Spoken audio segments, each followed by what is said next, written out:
folks, Rob Dreemeyer here. Welcome to Broadway Barfly. Today we're talking about the musical On the 20th Century and making a 20th century cocktail. If you're a theater fan who loves a great cocktail, click that subscribe button because Broadway Barfly is the channel for you.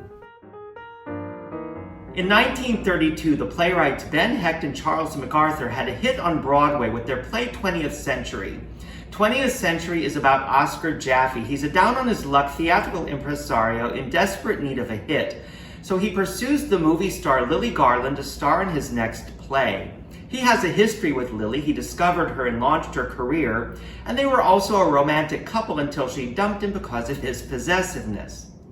They find themselves traveling together from Chicago to New York on the same train, the 20th Century Limited. Lily wants nothing to do with Oscar, so he pulls out all the stops to win her over, and of course that's where the hilarity ensues. The play was adapted into the 1934 film 20th Century that starred John Barrymore and Carole Lombard. It's an important film because it's the epitome of a screwball comedy, and it's considered to be the first film to really define the genre. Many years later, in 1978, 20th Century was adapted into the musical On the 20th Century. The book and the lyrics were written by Betty Comden and Adolph Green, and the score was by Cy Coleman. They all won Tony Awards that year for their work. They didn't write the pastiche of a 1930s jazzy musical that you might expect, but rather what they wrote is much more akin to a comic operetta. The score has a very legit quality, and it also has these underlying driving rhythms that constantly remind the audience that the action is taking place on a racing train.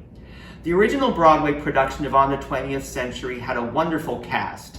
Oscar was played by John Cullum, Madeline Kahn starred as Lily Garland, and the supporting cast included Imogene Coca, who played a wealthy matron who was also a religious fanatic, and Kevin Kline played Lily's egotistical paramour. He also won a Tony Award for his performance.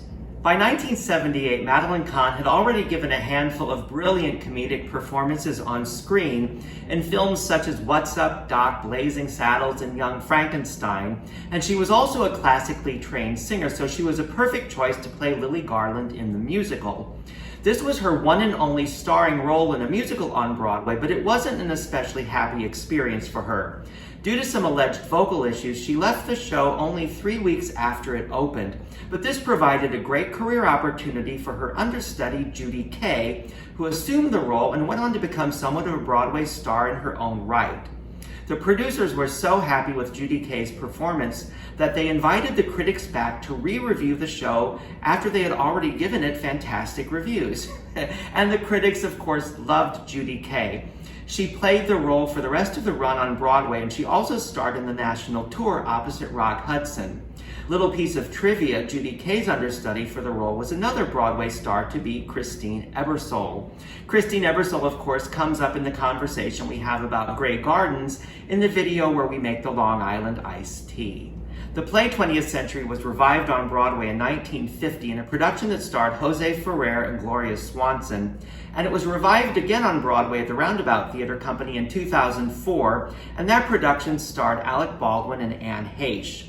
The Roundabout then produced a revival of the musical On the 20th Century in 2015, and that production starred Peter Gallagher and Kristen Chenoweth. And with the exception of that Roundabout revival of the musical, it's not seen all that often, and it's rarely produced in stock and amateur theaters, namely because of the show's demanding vocal score and also because of its physical production. After all, the show does take place on the 20th century, so in order to do the show correctly, you have to put a luxury liner train right on the stage. The 20th Century Limited was an actual train. It ran between Grand Central Station in New York City and LaSalle Street Station in Chicago from 1902 to 1967. It was advertised as the world's most famous train, and it was known for both its speed and its luxury.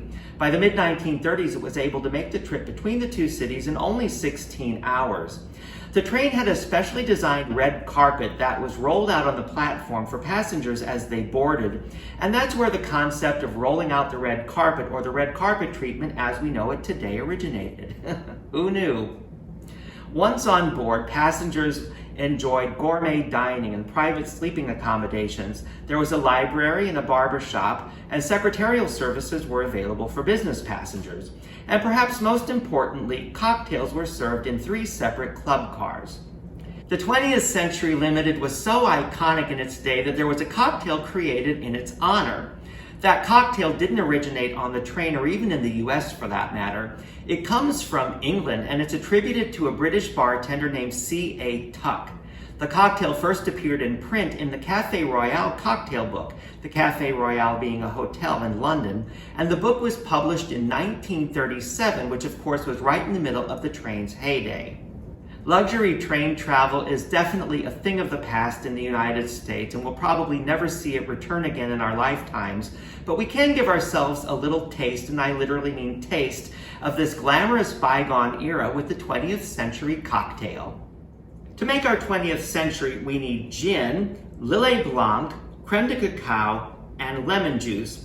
Lillet Blanc, if you're not familiar with it, is an aromatized wine. It's infused mostly with citrus liqueurs. And of course, creme de cacao is a chocolate liqueur. For this cocktail, we're using the clear or the white variety because this is a rather elegant cocktail and the dark color would just muddy it up in the glass. I posted a video not too long ago where I talk you through how to make homemade creme de cacao, and that of course is the dark or the chocolatey colored variety. If you haven't already seen that video, I hope you'll check it out. I think you'll be surprised at how easy it is to make, and it's something you'll be awfully glad to have on hand. One of the cocktails I made with it was the Doncellita, and in the video where we make the Doncellita, we talk about the musical Guys and Dolls. Now you may be looking at these ingredients saying, how does all of this go together? Well, I'll tell you. The lemon and the chocolate flavors, I would say, don't really combine so much as they coexist. And that's one of the things that makes this cocktail really interesting because of course you get the lemon right off the bat, but then you keep getting these little surprise bursts of chocolate. I don't know if that was the inspiration for the cocktail, but I think it's sort of similar to those bursts of steam that would give you a startle when they came out of the steam's engine. Every time I see a published recipe for the 20th century, it seems that the proportions are just a little different. And I suspect that's because just given the nature of this cocktail, people want to push forward the flavors that they enjoy more. So I would say that when you're making a 20th century for yourself, don't be afraid to play around with these ratios a little bit until you find the formula that's just right for you. For this drink, I'm using 1.5 ounces of gin,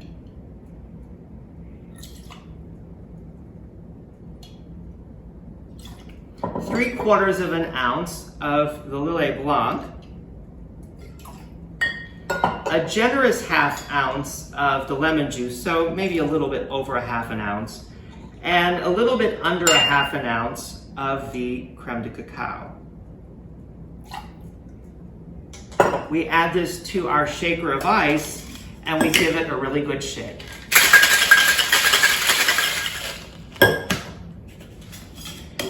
We strain it into our cocktail glass, and I'm going to double strain because I want to catch any little shards of ice and keep that from floating around in the glass.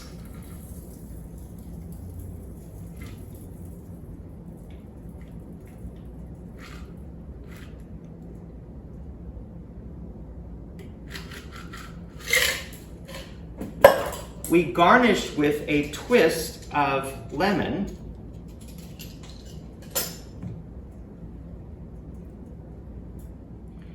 And there you have a 20th century cocktail. As always, thank you for spending your time with us here at Broadway Barfly. And I want to give a special thank you to those of you who I know are repeat viewers. I really appreciate the time you spend on the channel. As long as you're enjoying the shows and cocktails, I'll keep making the videos. So until the next time, cheers. If you enjoyed the video, why not give it a thumbs up and share it with your friends? Feel free to leave your comments and click that subscribe button because there's a lot more Broadway Barfly to come.